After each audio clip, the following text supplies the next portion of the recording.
Good morning. It is a new webinar from ISGE. Welcome. I'm Néstor Ciceles from Argentina. The first speaker is Professor Antonio Cano. The title of your speech is Hormone Replacement Therapy, Benefits and Innovation. And the other speaker is the Professor John Stevenson. Your lecture is HRT Risk. Now I present at Professor Antonio Cano. The Professor Antonio Cano is a full professor of obstetric and gynecology, trained in Bologna and London. His research focus in reproductive endocrinology in women. He is associate editor of Climacteric and the European Journal of Obstetric Gynecology and Reproductive Biology. He's past president of EMAS, general secretary of ISGE, and a board and educational committee member of EMAS. Professor Cano, your lecture. Many thanks, Professor Ciceles, for your kind words. I am happy to be here, and the topic I will address, as you commented, is the benefits and innovation related with menopause hormone therapy. What I will do is I will share my slides screen. Here it is. So, okay. Wait a second.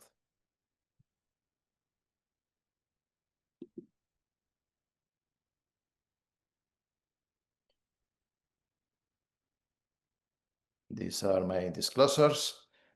And this is the scheme that I will follow for this talk. Firstly, I will try to insist in the benefits of menopause hormone therapy in what refers to increase longevity and also quality of life, something that you will all understand is very, very important. Then I will address the impact on long-term burden diseases, and for that I have selected osteoporosis, metabolic disease, and cancer, some types of cancer. And then about innovation, I will just comment about the personalized approach and more recent data. So this is the first slide in which refers to the increase of longevity, as I was commenting, reduction of mortality. This is very important, and you may understand, because there are not many interventions in medicine that may confirm that the mortality is reduced. This is a Cochrane analysis of data from different randomized studies. You have here on the left corner the studies which have been included. And here you have the subtotal in which it is confirmed that there is a reduction of total mortality of 30%. 0.7 is the risk ratio, and you have here the confidence intervals. This is referred to women who start therapy in the early years after menopause, less of 10 years since the beginning of menopause, and age lower than 60 years. And this is, again, just to disclose a bit better what are the data of the WHO.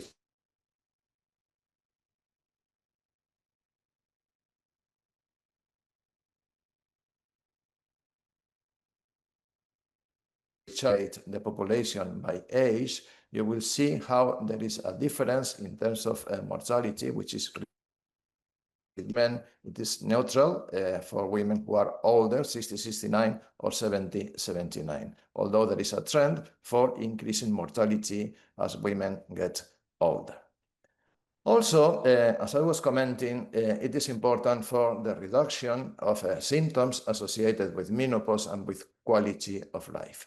This is a study which was performed some years ago, and you see here that these are the priorities that were selected by 354 women who were inquired about what was more disturbing for them.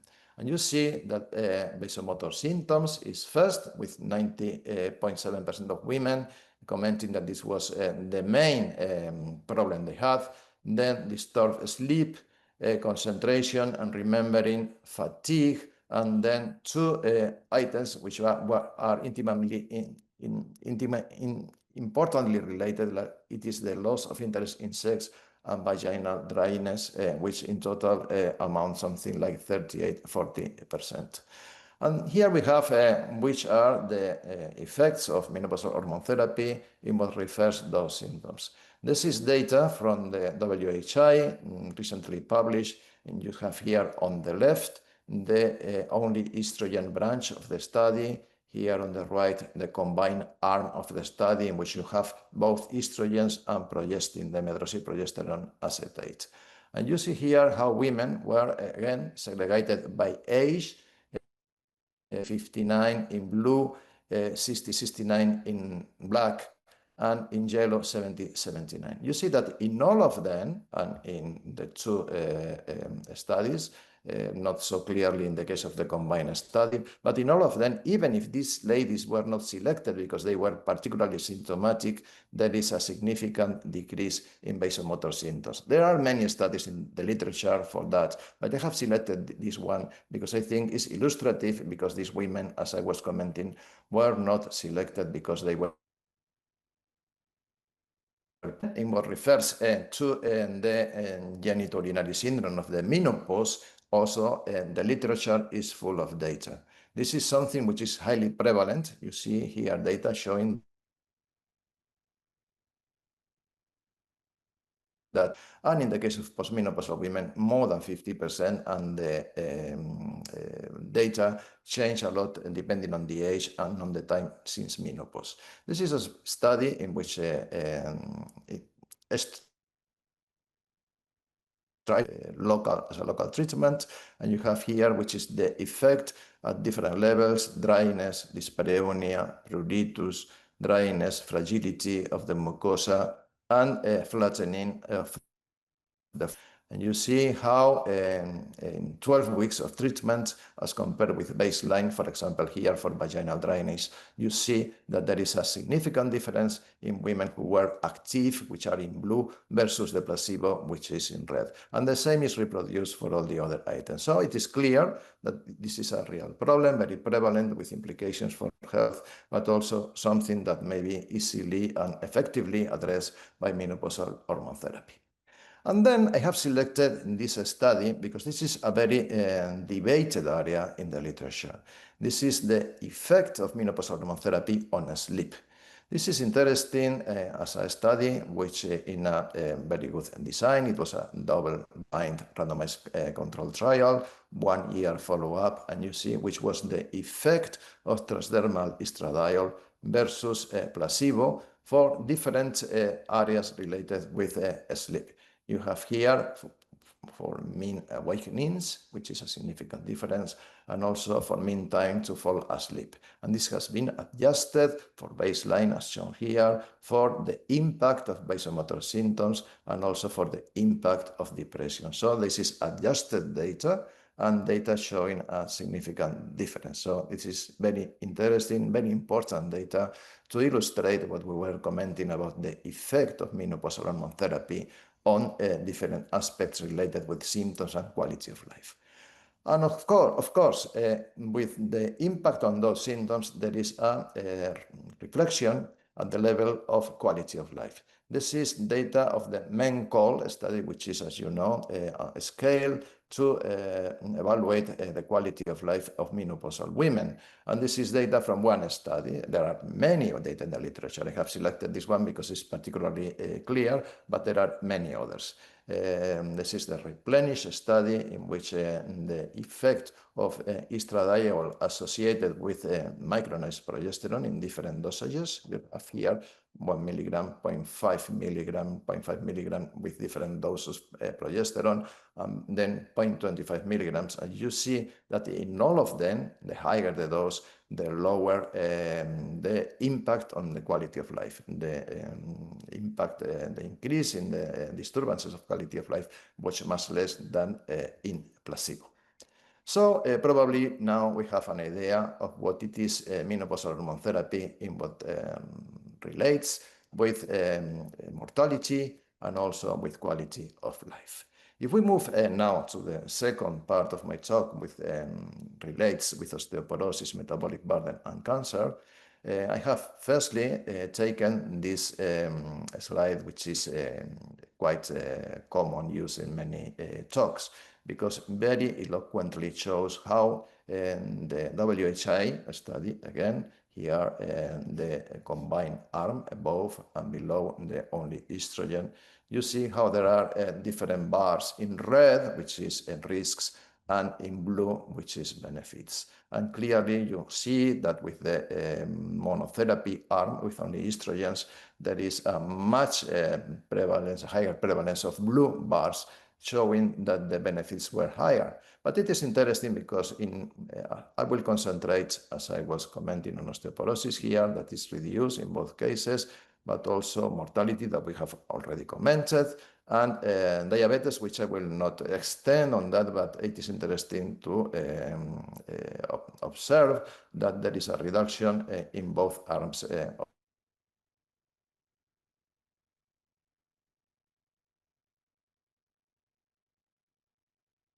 of treatment from the Endocrine Society. And it is interesting because it compares what is the impact of menopausal hormone therapy on symptoms here, in hot flashes and vaginal atrophy that we have commented, in black for estrogens only, and in dash for estrogen plus progesterone. And you see here how it compares with all those other effects on the burden of chronic diseases, which are very rare and very small, but it does not mean, obviously, that we shouldn't pay attention to that, because obviously this is an area which needs to be considered when we speak of healthy women, as it is the case of those menopausal women. So let's go directly to osteoporosis, and you see here which was the effect at the level of the spine, vertebral fracture on the left, and at the level of total fracture on the right. And you see that there is a significant reduction, this thicker line for estrogen and progesterone versus placebo, and the same is reproduced for total fracture.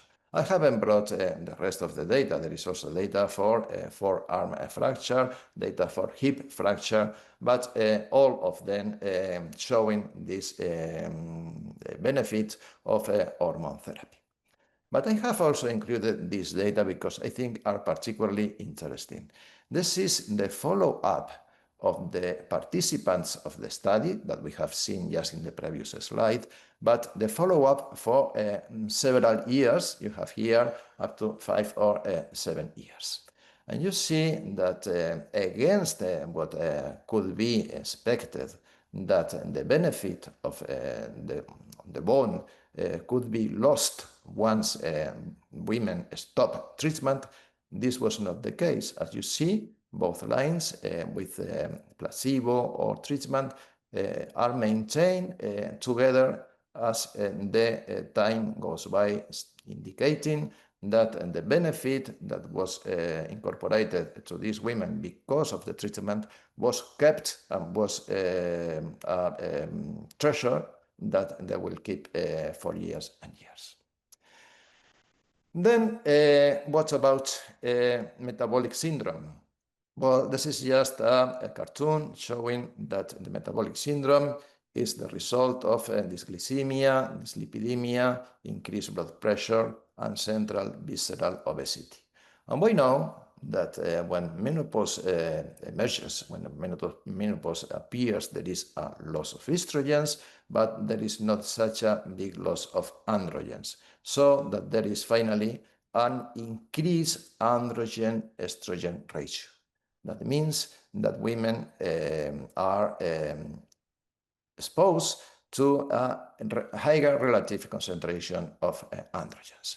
And we know that androgens have a metabolic role, and perhaps this might influence at the level of the metabolic syndrome. We are not sure that this is the reason for the increase in metabolic syndrome with menopause, but we are sure that there is really an increase. And we know that it might be that estrogens might have an in this pro-metabolic disease state emerging in menopause. And this is a very much debated area in the literature. There are studies like this one, which is the PEPI study, which is a very old study in which there was a comparison for 3 years between women exposed to menopausal hormone therapy versus women receiving placebo. And you see that, for example, here, the mean weight, there is a reduction here in the dotted line for women receiving hormone therapy. And in the case of the waist circumference, this is something important for the central obesity, for adipose obesity. There is also a reduction in women treated with hormone therapy. So we might conclude that this is an effect, but the thing is that other studies do not reproduce this data. Even so, there are plenty of data in the literature, and just to illustrate clearly that, I have brought you this meta-analysis in which you see that there are different studies in the literature and that waist circumference as a proxy of visceral obesity and abdominal fat were reduced more clearly, abdominal fat, in women receiving hormone therapy. And the same refers to insulin resistance, in which you see here the total, in which there is a reduction as shown in the favor to treatment. And also, please make an effort to understand this table because it was so huge that I couldn't make it to fit it into the slide. So I divided in two, which there is a long list on the left and there is an improvement of lipidogram in women receiving hormone therapy. This has been reproduced in many studies, so this is no news, but this is also the confirmation that as for central obesity, for insulin resistance, which a translation in the reduction of diabetes that we found in the WHI that I commented previously, and also at the level of dyslipidemia, there is a protection of menopausal hormone therapy. So probably the impact is not so significant as to consider that menopausal hormone therapy should be an adequate treatment for those disbalances, but it's true that there is a protective effect as shown by data from so many studies. Then I announced that I would refer also to cancer. And the data I have brought, since I have to speak of benefits, it's not the case of Professor Stevenson, he will speak of the risk, but in my case, it's the good news. I have selected the impact of colorectal cancer. This is data from the WHI, again, in which you see that for the 5-6 years of treatment of the trial, there is a reduction in the incidence of cancer in treated women, here in dark blue versus yellow, which is placebo. And this agrees with other data also from the WHI study in which the endogenous estradiol, as you see here, is associated with a reduction in the risk of colorectal cancer. You see here that when the endogenous estrogens increase, there is a reduction in the odds ratio for the colorectal. So everything fits, everything is nice, because we might conclude that there is certainly a protection of menopausal hormone therapy versus colorectal cancer. But things are not totally clear in this regard. You see here, again, as I have, is that we also have data of follow-up of those women once the trial was stopped, and they have been followed for, you see here, 14, 15 years later. In those years, there was no reduction in the, there was no change in the benefit observed during the trial. Again, combined hormonotherapy, in this case is yellow, maintains a difference versus placebo, but this is mortality on the right. And the follow-up of mortality has shown there is no difference in mortality, and there is also no difference in the severity of the tumors, as shown by the number of nodes, for example, or the degree of differentiation. So it is not totally clear in what refers colorectal cancer, but we may conclude, and this is clear data, that at least the incidence of the tumor is reduced in this way. So let's go now to the third area of my talk, which is the innovation. And I was thinking, what do we have for innovation? We have so many innovating ideas around. So what I did, it was a very practical approach. And what I did was just insist in what we are learning during all these years about the personalization of treatment, and also some recent data. Concerning the personalization, we have learned that there are differences in the type of estrogen, the route of administration, and the type of progestogen. And that has an implication at the level of different areas, like, for example, ischemic stroke. It is important because for many years we have found that even if the impact of the treatment in the WHI in younger women was neutral in what referred to cardiovascular disease, specifically it was found an increase in the rates of stroke.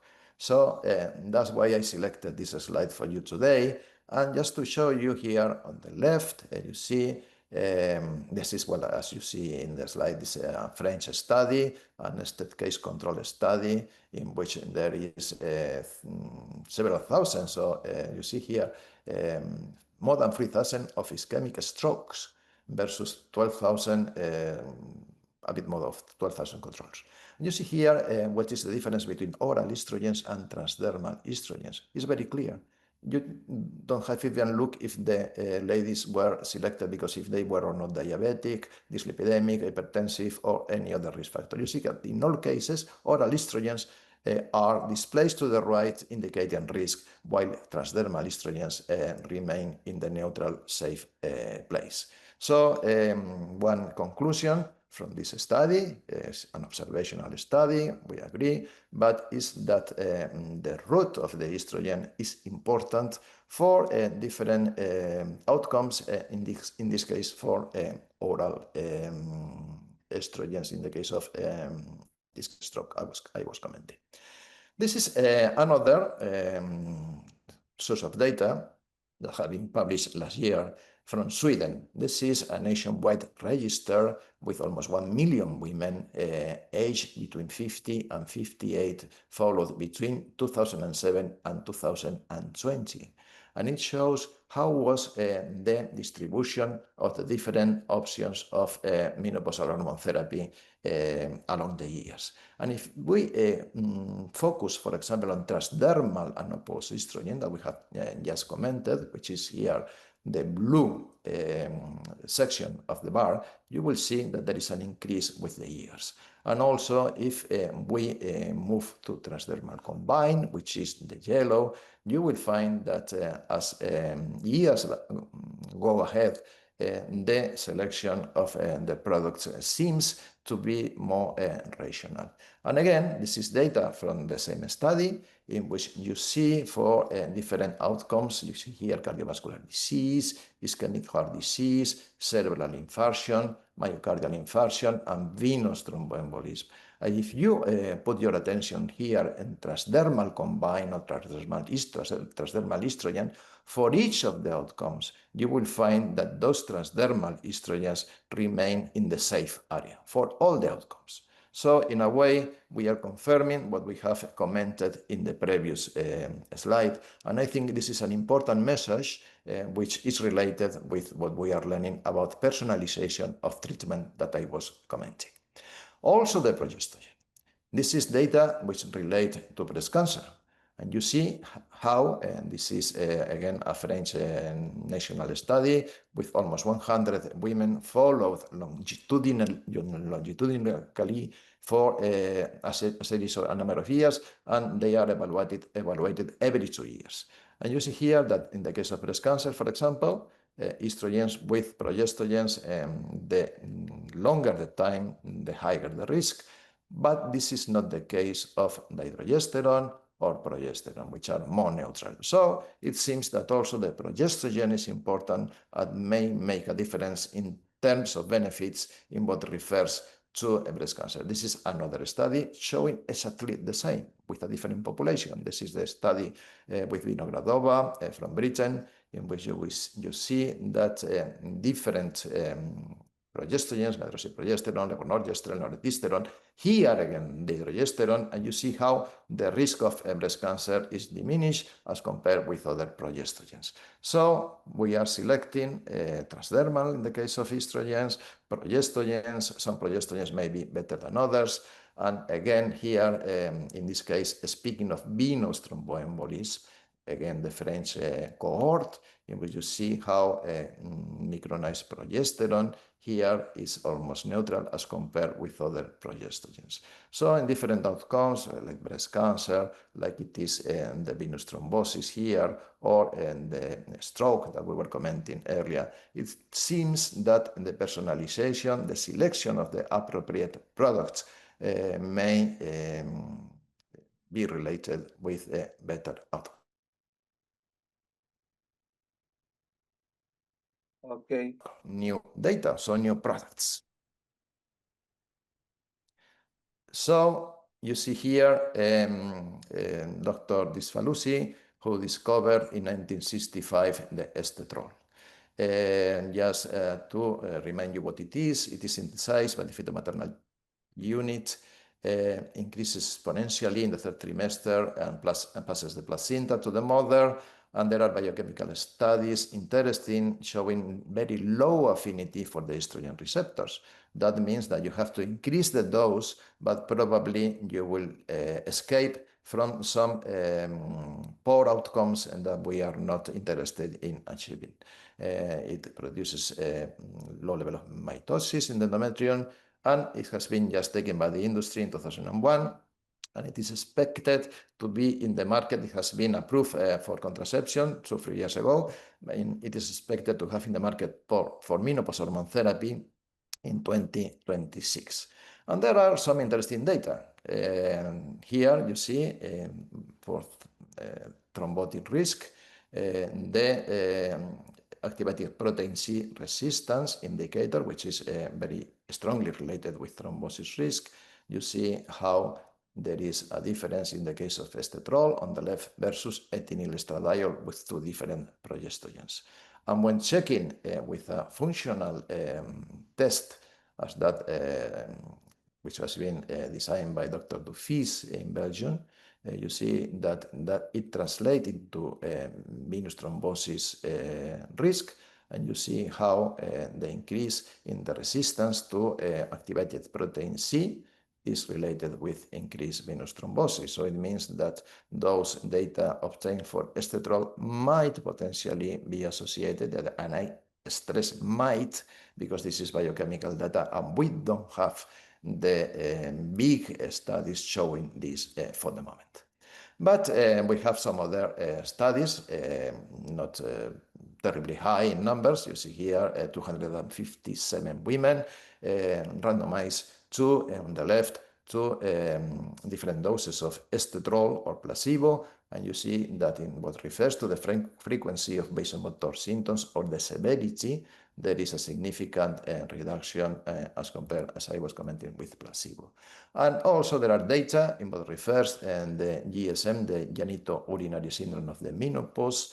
You see here, for example, for vaginal dryness, different dosages, 2.5, 4.5, 10, 15, or placebo. And you see how there is an improvement in vaginal dryness, none, which is the green bar, which is much higher in women receiving estetrol. And also vaginal pain associated with sexual activity again, estetrol seems to be related with the green bars, which reflect these benefits. So I don't want to end my talk without reminding you that next year we have in March 2026, so less than 1 year, we have in Rome the anniversary, the 40th anniversary of the Gynecological Endocrinology Society, the ISGE, and we expect that you all will consider the possibility of coming. You are totally invited. Many thanks. Okay. Thank Professor Antonio Cano. Excellent your speech. Now, Professor John Stevenson, the title of your lecture is HRT Risk. The biography of Professor Stevenson is emeritus reader in metabolic medicine in the National Heart and Lung Institute, Imperial College, London, visiting professor at the Belgrade School of Medicine, and honorary consultant physician at the Royal Brompton Hospital of London. Thank you, Professor Stevenson. Your lecture.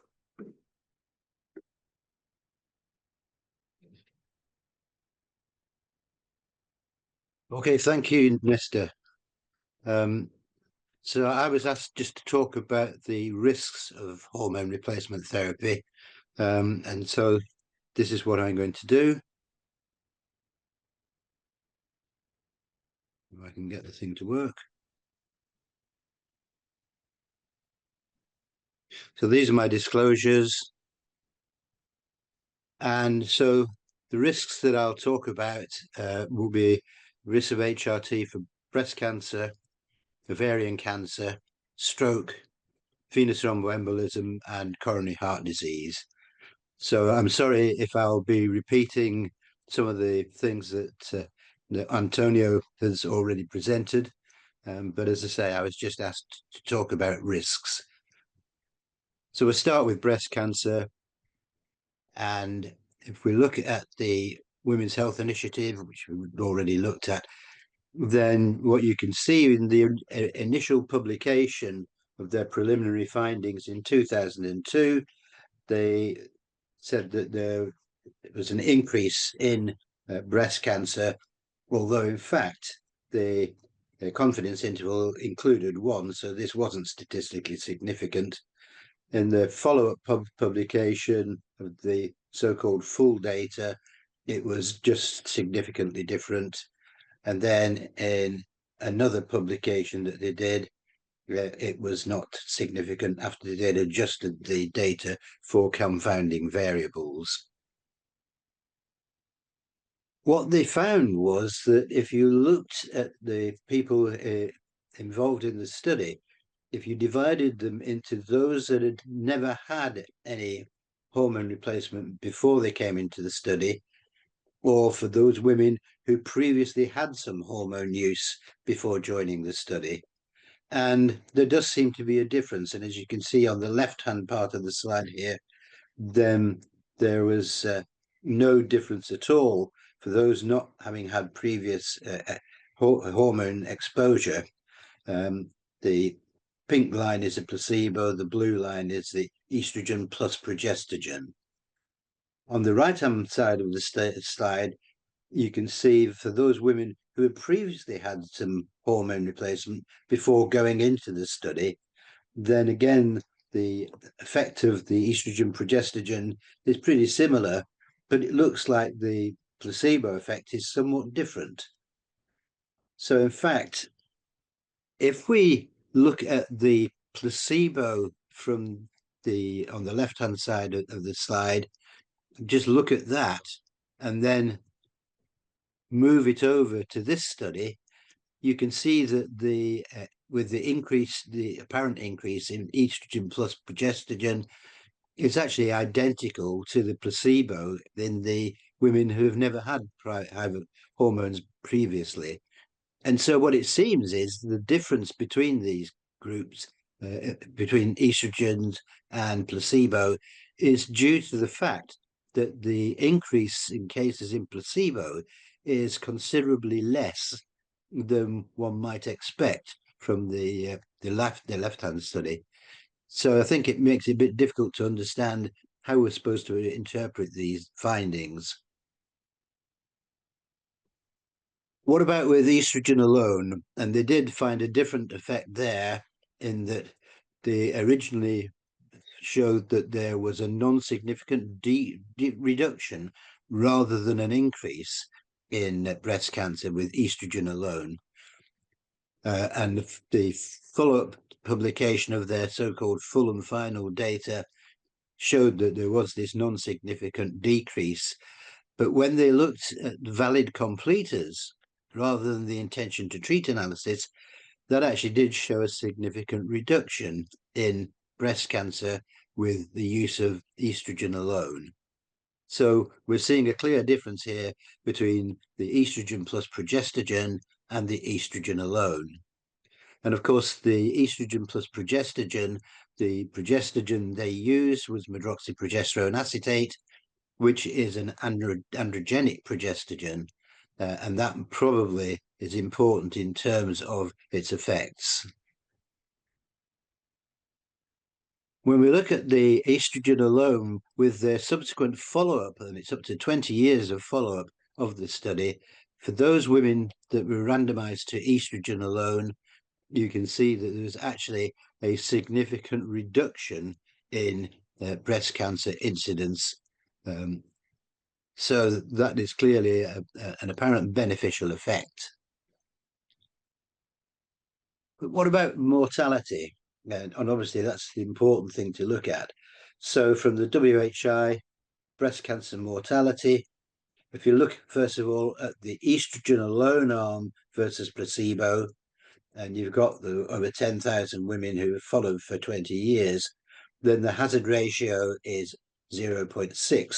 So there is a significant reduction in breast cancer incidence in those women who've been randomized to estrogen alone compared with those who've been randomized to placebo. When we look at the estrogen plus progestogen arm versus placebo, and again, it's well over 16,000 women followed for 20 years, and there is still this slight increase in this is breast cancer mortality, but that's not significant. So what we're seeing is a significant decrease in breast cancer mortality with estrogen alone, and no significant change in incidence in mortality from breast cancer with estrogen plus progestogen. So I think these data actually are quite reassuring in terms of the effects of HRT on breast cancer mortality. Now, I'll just show you another study, and this was a big epidemiological study called the Million Women Study. And this was a big study looking at, amongst other things, the effects of HRT on breast cancer. And what you can see is shown by the red line here is the effect of estrogen plus progestogen increasing the incidence of breast cancer. And with estrogen alone, there's a smaller but still significant increase, as shown by the green line here. But if you look at that, how that compares with the findings of the Women's Health Initiative, they're clearly very different. So there's a much greater apparent increase in breast cancer with the estrogen plus progestogen in the Million Women study, whereas you're only seeing this borderline increase with Women's Health Initiative. And for the Million Women study, the estrogen alone apparently shows a significant increase, but we do not see that with the randomized trial. So what should we make of that? Well, first of all, is it the progestogen that they've used that's responsible for the increased risk when you compare estrogen plus MPA to estrogen alone? And will other progestogens show the same sort of risk? and as Antonio has already mentioned, different progestogens can have very different effects. I just show this table because this is taken from studies that I was very fortunate to be involved in with the late Sid Shapiro, who was a brilliant epidemiologist. And what Sid did was to look at the principles of causality, because wanted to see whether there was any evidence for HRT of any sort actually causing breast cancer. So he looked at all these different factors that are involved in causality in terms of looking at studies: time order, information bias, detection bias, confounding, and so on. And I'm just going to look at the 4 studies that he analyzed that looking at the principles of causality. The first was a collaborative reanalysis that was published in The Lancet many years ago. And you can see that none of the principles of causality were actually met by this particular study. So we cannot say or conclude that this is giving evidence of HRT in their studies causing breast cancer. The Women's Health Initiative, the estrogen plus progestogen, there are a couple of principles that are met, but otherwise not. Whereas with the estrogen alone, you can see that there are a few of the principles that are actually met when you do the analysis. And with the Million Women study, none of these principles are actually met. So this would suggest that the Women's Health Initiative is probably giving us more evidence as to causality than the Million Women study or the collaborative reanalysis. So what about the type of progestogen? As I already mentioned, and Antonio mentioned, that different progestogens can have very different effects. And I'm just showing the data here from the French E3N cohort. For the sake of time, I'm not going to show another analysis from Finland, but it shows much the same thing. So for the French E3N cohort, over 80,000 postmenopausal women with an average treatment duration of 8 years. And on the graph here, what you can see is that the blue column shows the hazard ratio for breast cancer with no HRT at all. And for estrogen plus progesterone, as shown by the gold column here, there was also no increased risk at all. When you look at another combination, estradiol plus oral dydrogesterone, which of course is very similar to micronized oral progesterone, then again, we're not seeing any significant increase in breast cancer incidence from this study. But when you look at estrogen plus any other form of progestogen, so now we're including the androgenic progestogens rather than these 2 studies of non-androgenic progestogens, and you can see that there is a significant increased risk of breast cancer with these forms of HRT. So the progestogen type does seem to be very important, and I would conclude that the non-androgenic progestogens would seem to be the safest in terms of breast cancer risk. This is the Finnish study, just to show that it's very similar findings. The blue column, no HRT. Estradiol, oral estradiol plus dydrogesterone, no significant increase. But estrogen plus MPA or norethistone acetate, so these are the androgenic progestogens, or any other of these progestogens, does show a significant increase in the incidence of breast cancer with these HRTs. And lastly, just to conclude on what I'm saying about breast cancer, I want to show this slide. This is taken from a very interesting paper where they looked at published studies of risks for breast cancer. So all these studies here are actually showing studies published in scientific journals. And I'll just draw your attention firstly to the effects of estrogen alone, as shown by this top bar, or estrogen plus progestogen. And you can see the estrogen alone here showing a small decrease in the risk of breast cancer, and estrogen plus progestogen showing perhaps a small increase in risk.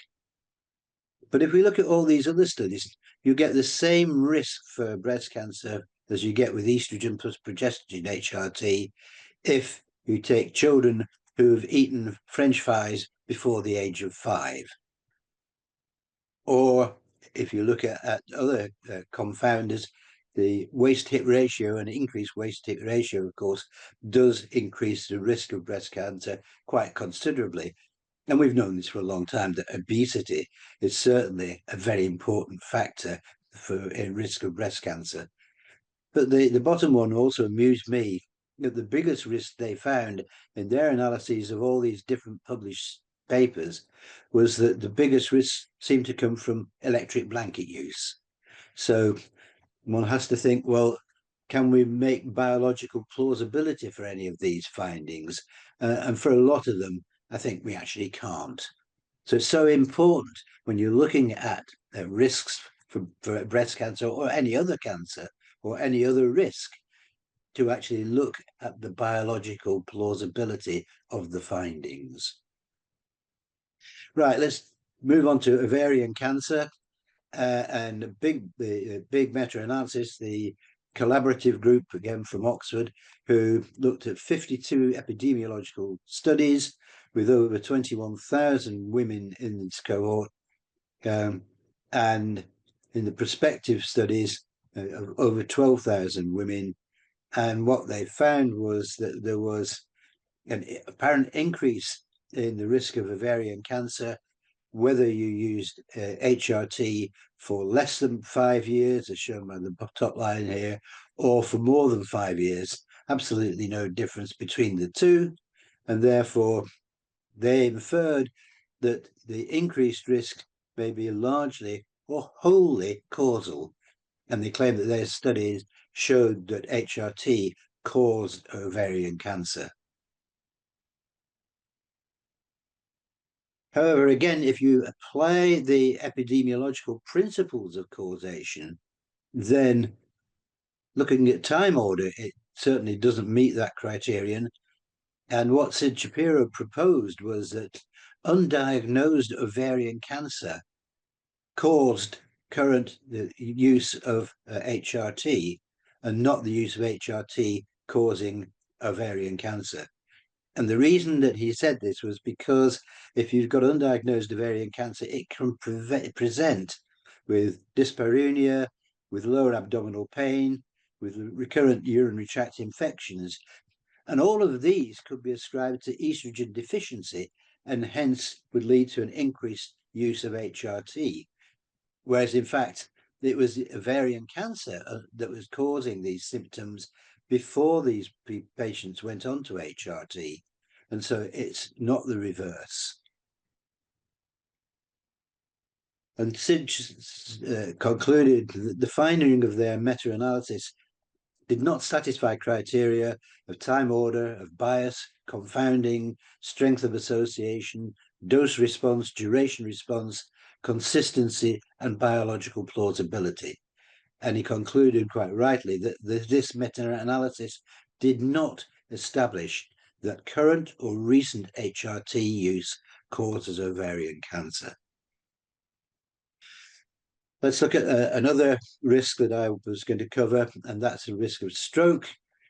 And these are some randomized clinical trials showing that there's non-significant increases in the HERS trial, in the WEST trial, and in the Women's Health Initiative, both with estrogen plus progestogen or estrogen alone.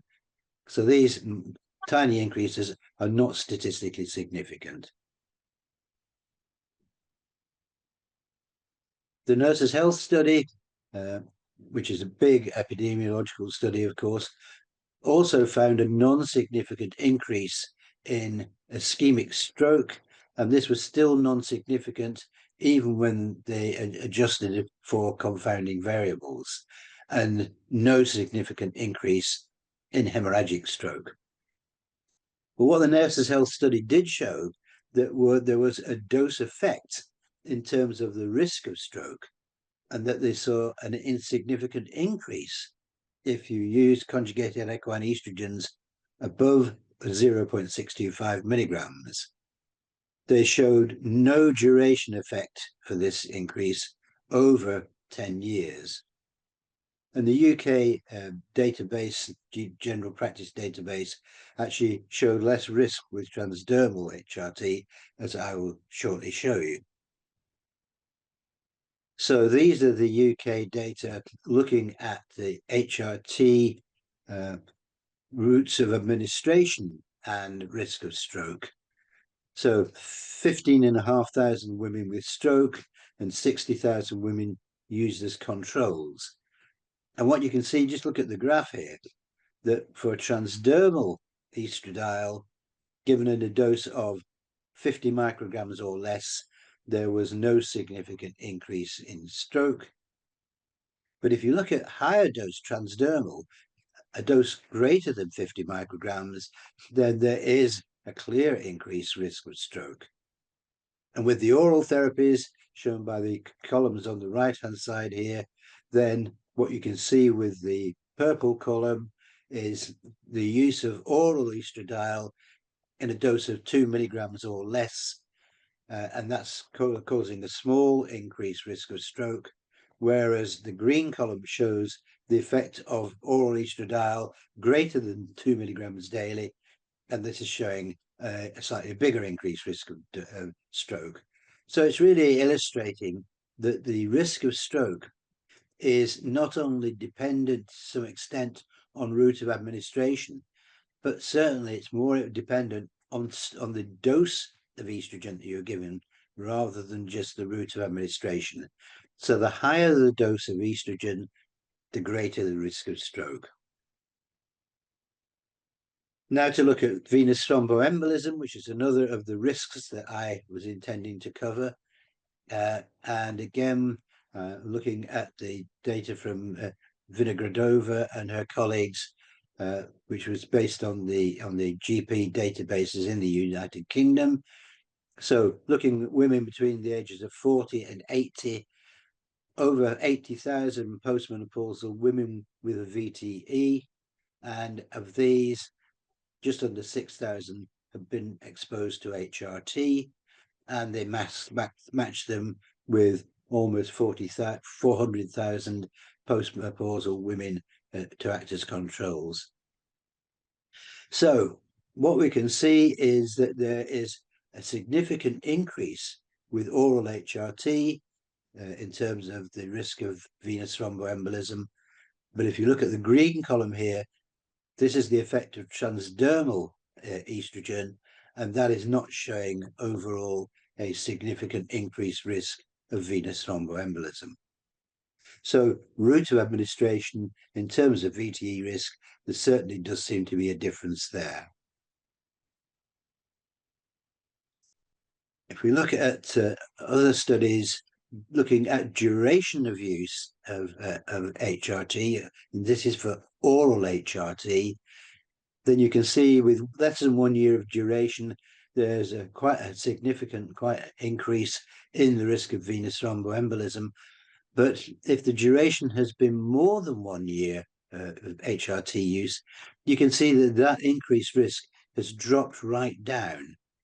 And I think that there's biological plausibility for this finding, because when you first go on to oral HRT, you're actually perturbing a physiological system where you've got thrombosis and fibrinolysis opposing each other, and you perturb the system, you get an increase in thrombosis, but like any other physiological system, that comes back into balance. So by the time you've been on the HRT for over a year, you've seen the reduction, and you're coming back into balance. And this studies also show the importance of dose, so that a higher dose of HRT has a higher risk of venous thromboembolism than a lower dose of HRT. So route of administration, clearly important for venous thromboembolism, but also the dose of the estrogen is also important. This was then looking at all the different types of HRT that they analysed in their study. And what you can see is that the biggest increase is seen with conjugated equine estrogens plus medroxyprogesterone acetate. So again, another combination of an estrogen plus an androgenic progestogen. With the conjugated equine estrogens plus norgestrel, which is also an androgenic progestogen, you're still seeing an increase. With estradiol and MPA, you're still seeing an increase. And with estradiol plus norethistone acetate, you're seeing an increase. But if you look at the green column here, this is estradiol plus dihydrogesterone, a non-androgenic progestogen, and you are not seeing a significant increase in terms of VTE, and they also didn't show any increase with tibolone. And finally, just to move on to the risk of coronary heart disease, then this is one of the meta-analyses that have been, and there have been a couple that have been published.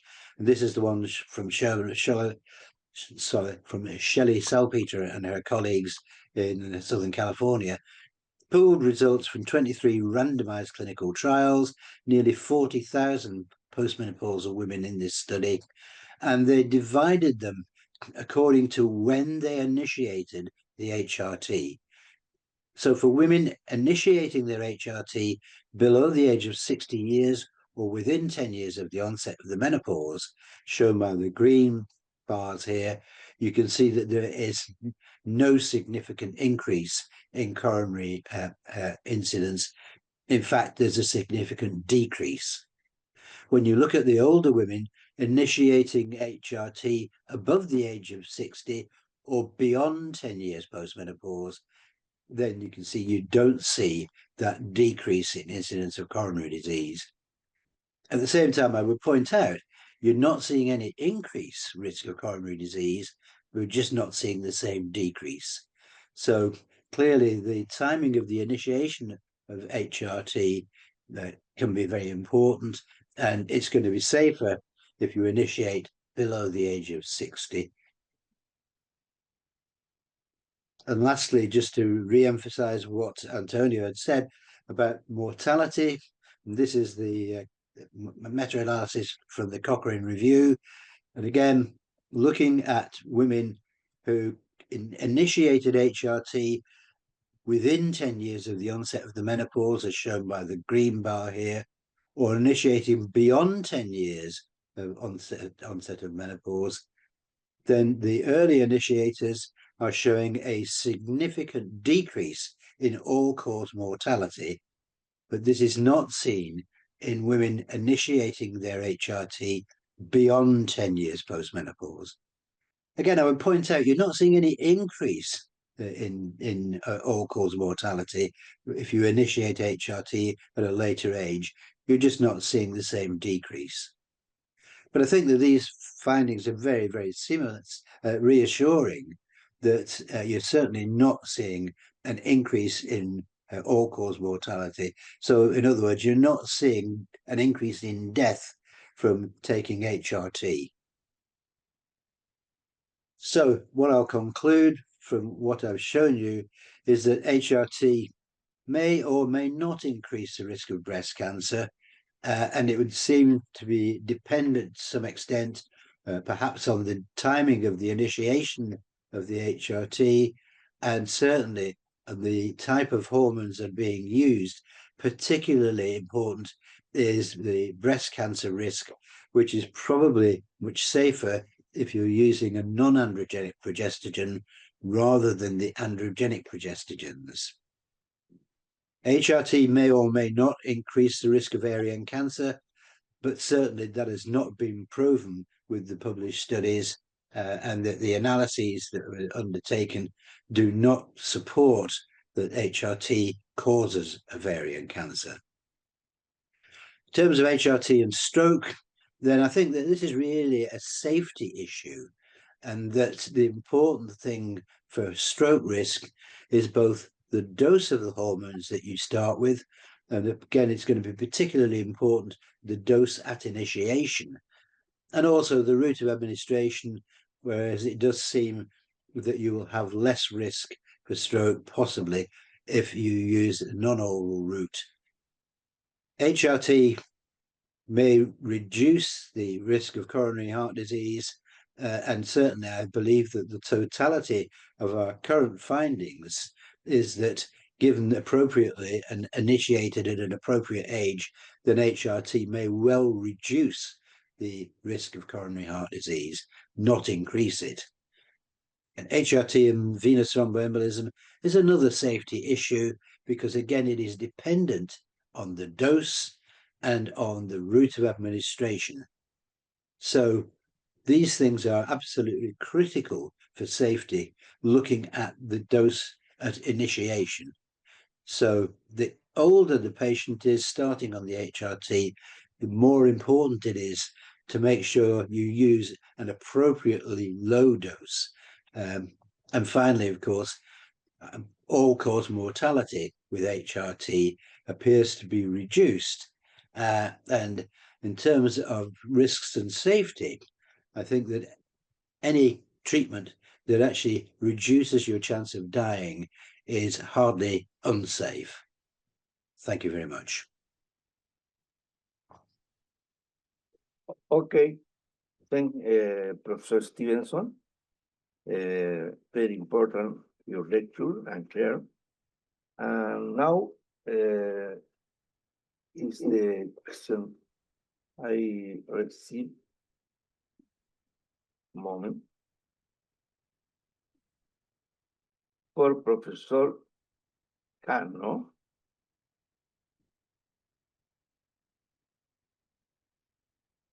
For Professor You Cano. hear me? Yes, your Okay. Cano. The first question is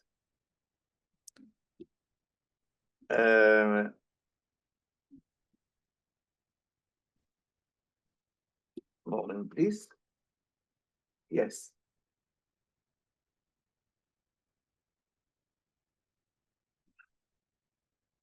Moment, please, Professor Cano. Excuse me.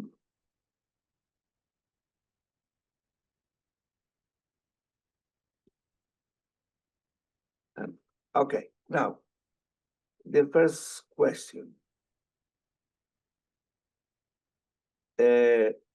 What about hormone therapy and colorectal cancer? Yeah. As I was commenting, this is a very debatable issue nowadays. There are different studies. I have mentioned probably the strongest one, which is the WHI, showing a reduction in the incidence, which is maintained in the long term, because the follow-up of those women for 5-10 years at least has shown that there is no increase in colorectal cancer after stopping treatment. But it's also true that the follow-up for those years has shown that the cases of women treated who get cancer used to be more severe, with poor levels of differentiation and a higher number of nodes. So there are worries that probably this is why finally the data we have about the mortality are not different. So the advantage in the terms of incidence, which was found and maintained in the long term, do not translate into a reduction of mortality. So that might be probably because of the high severity of those cancers in women receiving the treatment. But this is all debated. And there are nice studies, for example, showing that depending on the genetic profile of the tumor, now you know that That is, tumors are not being segregated only because of pathological differentiation, but also because of biochemical indicators. And depending on those profiles of the tumors, probably the effect is different. But as far as I know, there are no consistent data still to support any option or the other. Okay, thank you. John, please. Do the risk of HRT outweigh the benefits?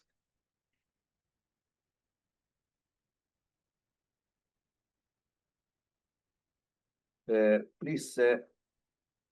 You're muted, John. Yes. Yeah, Sorry, I didn't. Could you just repeat the question? repeat the question. Yes. Do the risk of HRT outweigh the benefits? Yeah. In my opinion, no. I think that the benefits of HRT outweigh the risks. As I showed, some of the risks are dependent on the types of hormones, routes of administration and whatnot. But overall, I believe that you get more benefit than you get risk.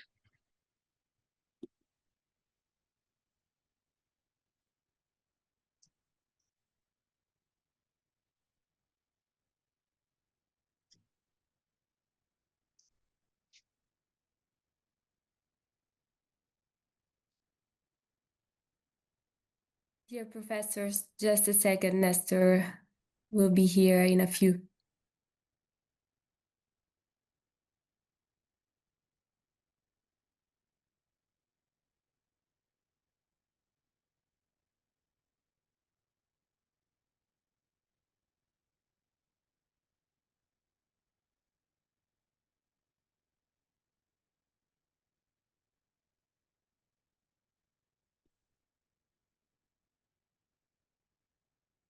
Voy a hacer las. Yeah. The next question, Antonio. May it that real loss of benefits in osteoporosis by HRT might have not been detected? Okay, if I understand well, the question is that it might be that the benefit they have mentioned that is kept for years probably is not so because the data are not strong enough. I consider, for example, the number of which is not too high, so it might be that, if I understand the question, it might be that because those low numbers, probably differences that might arise between treated and untreated women were not clearly shown.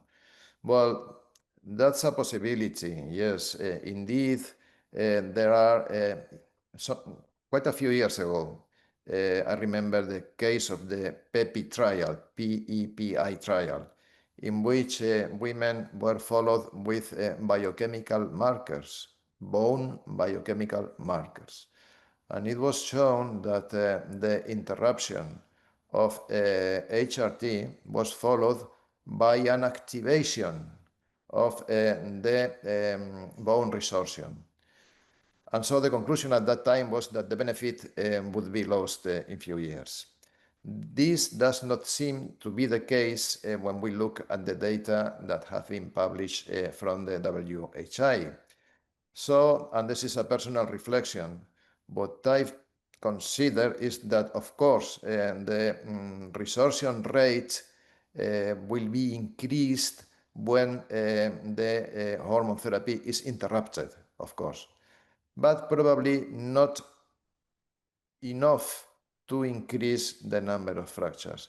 There are examples in what we know. For example, the case of denosumab, the antibody against rank ligand. When you interrupt denosumab, you find that in the first year you have an increase in vertebral fractures. But denosumab is a very strong antiresorptive, which is not the case of menopausal hormone therapy. Probably this is the difference. But again, it's possible that probably the data are not fine enough to detect a small increase in fractures. But what we may conclude is that if this is the case, the increase is small. Thanks. There are many questions. For John, do our forms of HRT increase thromboembolism venous risk? So the question is, does HRT increase thromboembolism? Increase thromboembolism risk. So what I showed you was that there was an increase in thromboembolism with oral HRT, although that may not be true with every combination of hormones. And there did seem to be no increase for sure, and probably a slight decrease of risk of VTE if you're giving them transdermally. Again, one has to consider dose. As I showed from our data, that high doses of transdermal estrogen can actually be associated with an increased risk of venous thromboembolism, whereas the standard doses that we would use would not seem to have any increase at all. So dose is important, but for VTE, route of administration is also important as well. Thank you. For Antonio, what about bone metabolic response in terms of bone markers, for example? Well, yes, that's a bit the continuation of what I was commenting to the previous question. Yes, what we know, and this is all data, we know there is an increase in bone resorption when you stop menopausal hormone therapy. And that happens with any anti-resorptive that you are using. With SERMs, for example, raloxifene, with bisphosphonates, slowly in the case of bisphosphonates, but in all cases, obviously, there is a liberation of the metabolism, and because you interrupt the drug, and so it increases again. The point is whether there is or there is not a rebound effect. That means that if there is an increase of bone metabolism above what we may expect, what one may expect for that age, for example. And this does not seem to be the case. That's why probably the benefit that these women acquire because of the hormone therapy during the time in which they were using hormones is kept, and there is a sort of, as I was commenting, a treasure. It's something that, a small treasure that they have because they have been treated for some years with an anti-resorptive. Probably it happens the same if you use a bisphosphonate, for example, or a SERM or whatever. Yeah. Okay, there are more of 40 questions. For John, does HRT cause breast cancer? Yeah, cause breast cancer. Yes. Does HRT cause? Right. Yeah, I mean, I think that we don't have evidence that HRT causes breast cancer per se, and certainly the work of Sid Shapiro is very much in favor of that. We do know that estrogen is a growth promoter for breast cancer, and Dick Santon's studies have suggested that for women who are on hormone replacement therapy, who are then diagnosed with breast cancer, in probably 95% of cases, the breast cancer would have been present before they actually went onto the HRT. And so we have to bear this in mind, that HRT is a growth promoter for breast cancer, but to say that it's a causal effect, we don't have the evidence for that. Okay, it is important to perform genetic testing for thrombophilia or other coagulation disorders in patients before initiation menopause hormone therapy? For Antonio or for John? Shall I, John?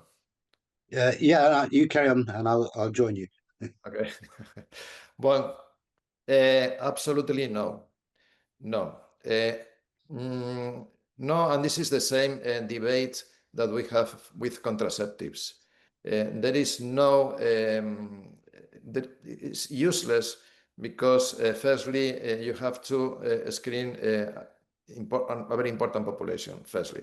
And secondly, because what you will find will not give you an answer, because unless very few cases in which the thrombotic mutation is terribly important, and in this case we will have for sure clinical events previously either in the person that we are going to treat or in the family. So the question, the answer is that no, because as I say, in those very determinant cases, you will have a clinical history that will tell you enough to take a decision. John. Sorry, Nestor, can I just add to that as well? Totally agree with what Antonio says. And the other problem is, of course, we're very limited in what we can screen. You know, we know, for example, we know one or two genetic factors, factor V Leiden and whatnot, that will increase the risk, but we can't screen for the hundreds of factors that may well be involved in increasing thromboembolism risk, but we don't know what they are, and so we can't screen for them. So I think these thrombophilia screens and whatnot, I mean, I think that they can be falsely reassuring. Yeah, if you find a positive thing, then that's good to know about it. But most of the time, you're not going to find anything at all. But it doesn't mean to say that you haven't got an increased risk for venous thromboembolism. So screening is a waste of time. Okay. Is Mirena IUD increased breast cancer risk, John? Sorry. Mirena IUD increased breast cancer risk? The Mirena? Yeah. I don't know of any evidence that it does, and I don't really see why it would do. I suppose that in a small number of patients, you do get significant systemic absorption of the norgestrel, but in the majority of patients, you don't get that, and so I don't see why it would be an increased risk factor. And as far as I know, there aren't any studies that have shown that it either is or it isn't. Antonio, other concept? Yep. No, okay. So why should we use oral HRT if the risk for thromboembolism of venous and is higher? I think I didn't catch the question. If with oral HRT, the risk is higher? Yeah. Of venous thromboembolism? Yeah. Well, I think that John has... This is a question. They say we use oral HRT if the risk for thromboembolism venous is higher. Yeah, so it's probably connected with what we have just commented, that yes, the data we have is that with oral estrogen, the risk is slightly higher. And this has been presented very clearly by John, and there is the data of many studies, including the observational studies, the French that we have commented, also the WHI as a RCT, for example. And in all cases, there is an increase in risk, not so high, but there is obviously, and you can even conclude how many cases per year and per 1,000 users you may get. This is something that is published. Yeah, and there is some biological plausibility, as John was commenting, is important, because with oral estrogens, there is an activation at the level of the liver of pro-coagulatory factors. That's probably why there is that increase which is observed. And it is interesting also the data about how progestogens may modulate that risk. And if you consider, for example, that cartoon that I was presenting of the WHI with the bars blue and red and so on, if you check the venous thrombotic risk with only estrogens or with estrogens plus MPA, you will find that there is an increase in the case of the combined treatment, probably because the progestogen, and there is also publications and data about that, may further increase that risk depending on the progestogen. And that's why we're also commenting that as for the case of breast cancer, for example, micronized progesterone may be different to the non-derivatives or the medroxyprogesterone acetate, for example. This question is from very important person and a great, for me, very, very, very important for your help in my international congress in 2005, Professor Frederick Naftalin. Frederick say, sorry, serous OVCA is metabolic from the turf, and adenocarcinoma is a primary OVCA. Are there differences in the cause of the diagnostic of OVCA apparently associated with RT use? For John or for Antonio? I didn't actually really get that question. I am chasing it. Hi, Fred. The question is, there are two main types of ovarian cancer. Serous ovarian cancer, which is a primary cancer of the ovary metastatic cancer from the fallopian tube, and adenocarcinoma, which is a primary ovarian cancer. Do we know which is the cause of the apparent increase in ovarian cancer on HRT? Other question from Fred is MPA associated with OVCA too? Is the question.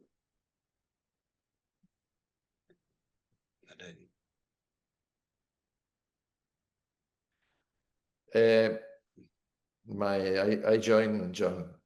I don't know, and probably it's difficult to disclose this question because we know about ovarian cancer and menopause hormone therapy, and there are receptors in the different tissues, including the tube, but I'm not so sure that we.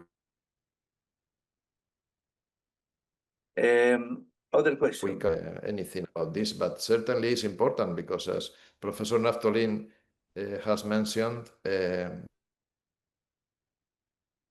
No. and even the prognosis of the two are different. So it's something that is important to disclose, but I don't know if we may conclude about that yet. Do you agree, John? Or It's okay, John? Yeah. No, as I said that in my concluding slide, HRT may or may not increase the risk of ovarian cancer, and that's the answer. We don't know. Mm-hmm. Okay, then the next question. Say with a person who had myocardial infarct, can he or she take HRT? A person with a previous Previous myocardial myocardial infarction. Yeah. I think it's a bit risky. I don't know, John, what do you think? I wouldn't use it. Yeah, I mean, we published, I think last year, on the British Menopause Society website, we did just a short paper on HRT after myocardial infarction, which I did with my colleagues Howard Hodis and Pete Collins. And I think their conclusion is that yes, you can give HRT. You've just got to be very careful in the type of HRT you give, and particularly the dose of HRT. But it's certainly not a complete exclusion for using HRT in somebody who's had previous myocardial infarction. And often, if they've had it at a relatively young age, they may well have the symptomatic reasons for actually needing HRT. Okay. Other question concerning to the WHI study. Are there any trace of progesterone found in the conjugate estrogen? The name Premarin. Sorry, Nestor, I think I didn't catch the question. Are there any trace of progesterone found in the conjugate estrogens concerning a WHI study? You understand? Not really. Progesterone, micronized progesterone, you mean, or progesterone? No, progesterone, normal progesterone. The progesterone in the WHI study use. Yeah, there are. One of the arms of the WHI was with a progesterone, which is MPA. That's clear. Yeah. I don't see the question where it is. The question is, any trace at this progesterone found in the primary conjugate estrogen? It's not clear. It's not clear. Maybe John may answer. Other question. Would you give HRT in any women or only for some symptoms? Repeat. Would Okay, so you give HRT to any woman or only for some symptoms? Yeah. So if I understand the question is, should you give HRT only to women who have got symptoms, or could there be other occasions where you'd have a different indication irrespective of symptoms? Obviously, the primary indication for giving HRT is symptom relief. I think everyone agrees on that. But there are other benefits that we should be able to utilize. And for example, the prevention of postmenopausal osteoporosis is an indication, and in many countries it's a licensed indication, irrespective of whether or not the woman has symptoms. So I think that it's a very important treatment in that respect, and certainly can be given to women without actual menopause symptoms.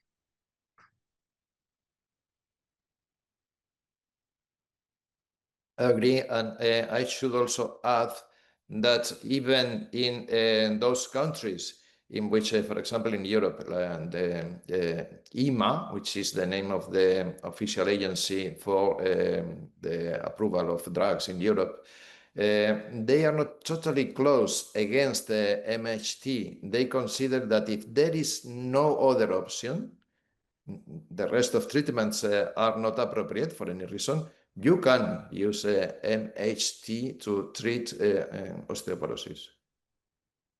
Okay, Antonio, there are many more questions, but the time is no more. Thank you, John. Thank you, Antonio, for your lectures. Excellent. And in this moment, I presented the next Congress of International Society of Gynecological Endocrinology, and the next webinar is Insulin Resistance and Reproductive Health, an Endocrine Perspective.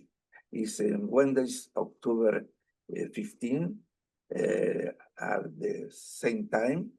Professor Martin Birhauser, Professor Alessandro Genassani, and Professor Peter Chedraui. The next Congress of ISCE, Gynecological Endocrinology, the 40th Anniversary Congress is in March 4 and 6, 2026 in Rome, Italy. Thank you very much.